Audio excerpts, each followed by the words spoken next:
What could your life be if you stopped telling yourself a story and started actually listening to your gut?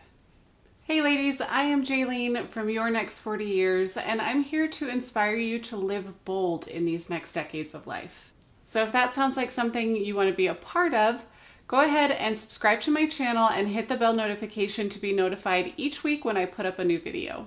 All right, so today I want to talk with you about listening to your gut. Listening to your gut basically means paying attention to that voice or that feeling that's inside of you that's telling you how to proceed in all of the different situations you run into in your day-to-day life. So for instance, before I really started listening to my gut, anytime there was any kind of conflict, even if it was just kind of in passing between strangers, my gut would tell me, speak up, say something, speak your mind, share your opinions. But my body and my behavior would shrink down really, really small and avoid any kind of conflict. And so that was really out of alignment for me because my behavior was not lining up with my gut, my inside voice that was telling me how I should proceed in the situation. And living out of alignment essentially led to anxiety and panic attacks and all kinds of things that really interrupted the quality of my life. And so I made a change, and I made actually a lot of changes. And listening to my gut was just one of those changes that I made. And it has made a huge impact in my life and how happy and grounded and joyful I feel now. And so I'm here today to kind of share with you some of those tools and some of those ways that I have learned to listen to that voice inside. So go ahead and grab a pen and a piece of paper and let's dive in. Step one is to be mindful. And what I mean by this is if you're going through your day-to-day life, not paying attention to you or what you're thinking, then you're not really paying attention to your gut and what it's trying to tell you. So this is going to sound kind of silly or crazy, but basically what I want you to do is think about what you're thinking about. So just throughout your day, as you're going to work or taking the kids to school or going to the grocery store or what have you, I want you to tune in and think about what's on your mind. What kind of thoughts are filling those spaces of time? When you're not needing to focus and concentrate, say, on a meeting or at work or something like that, when you're going through your day, what's on your mind? What are you thinking about? What is taking up space in your brain? And this is especially important to be tuned into when you have a headache or when your back hurts or when you're cranky, or just kind of really paying attention to what has been on your mind, what is currently on your mind when your body is giving you those physical symptoms. So at the end of each day, write in a journal or a notebook or something like that, write down what was on your mind, what you thought about that day.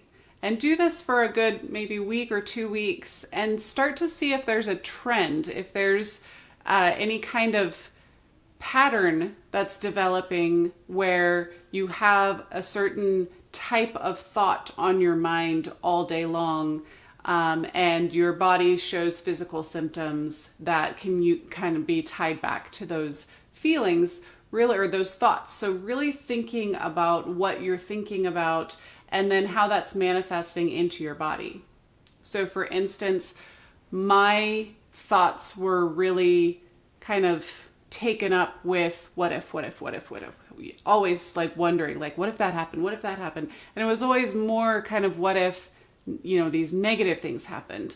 So of course that manifested into anxiety and hyperactivity and hyper energy and that kind of thing. So if there's any kind of pattern of thoughts that you can identify that are then manifesting into specific kind of symptoms inside of your body, that's a really, really good step towards listening to your gut. Because if you're in your mind all the time, then your mind is clouded and filled with all of these, different thoughts. And so, of course, you have to cut the chatter in order to really be able to listen to your gut.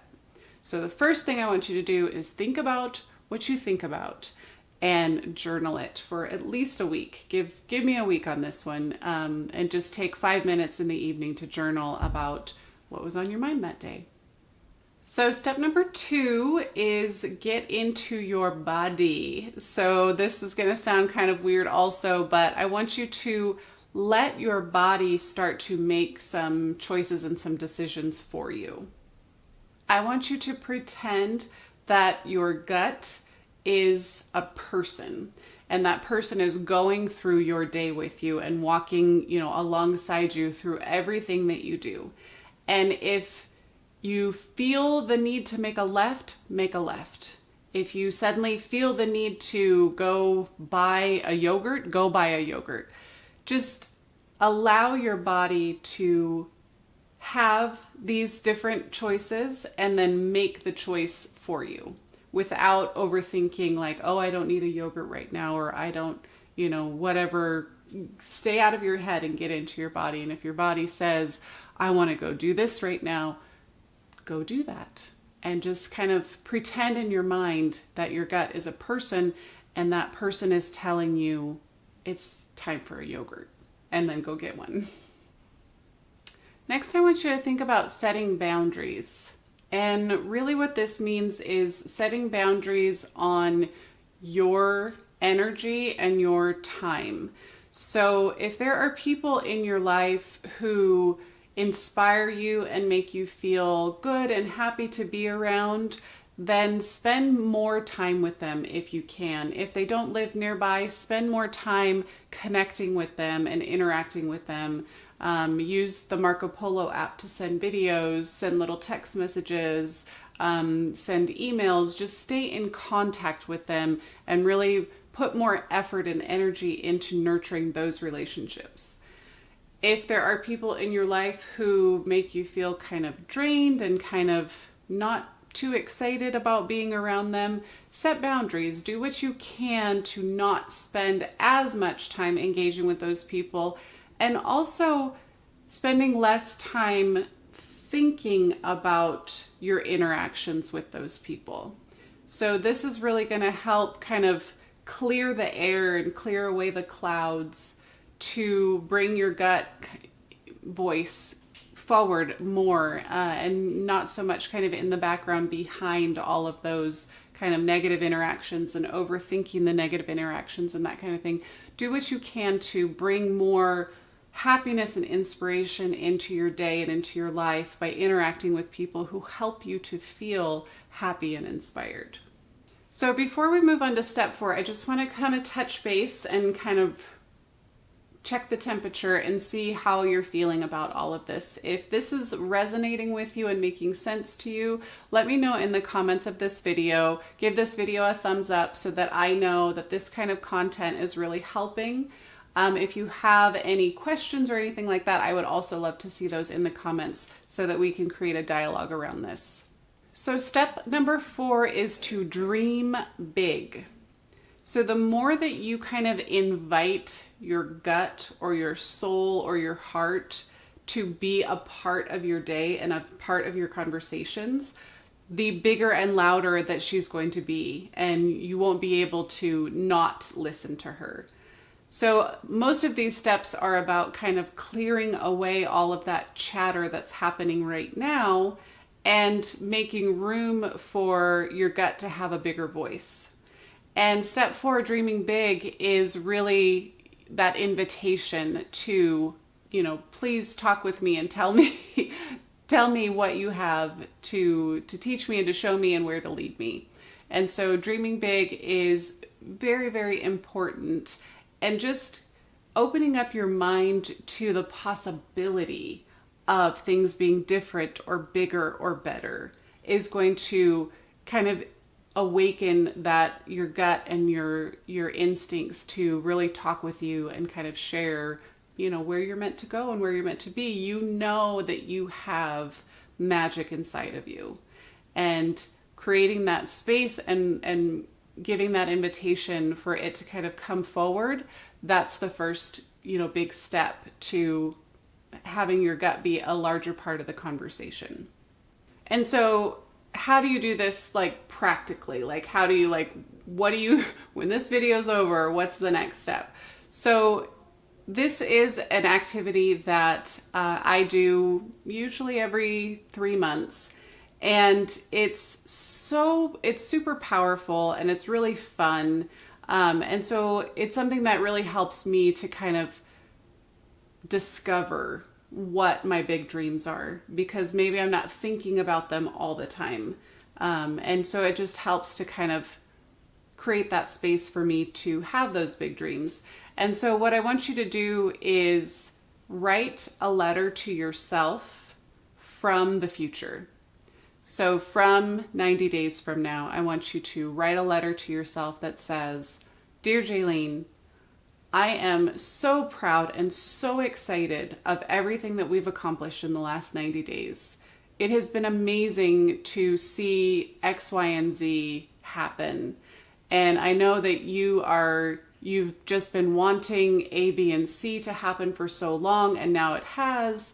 I just want you to kind of write down as much as you can think about within a 90-day scope.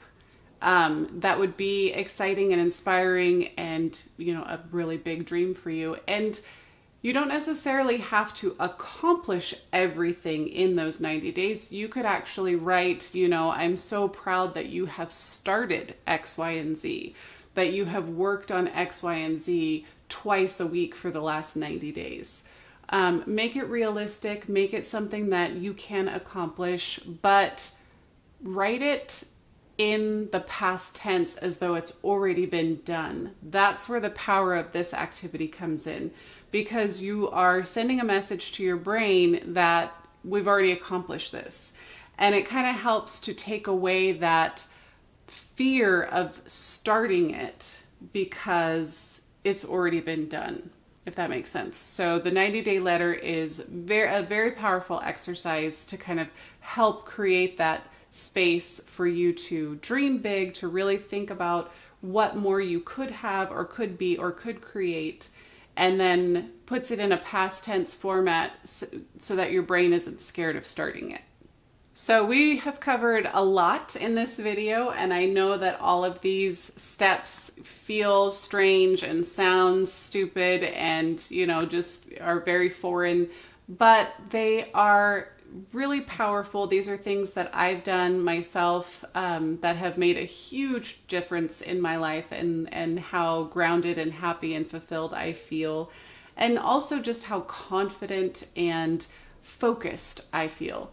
So I hope that they will help you. I hope that you'll give them a try. And I also know that it's not always easy to start something new and to be consistent with it. So I have created a tool that I think will really, really help you. It is called the Ritual Tracker. You can find it at yournext40years.com/ritual tracker. I will put the link in the description.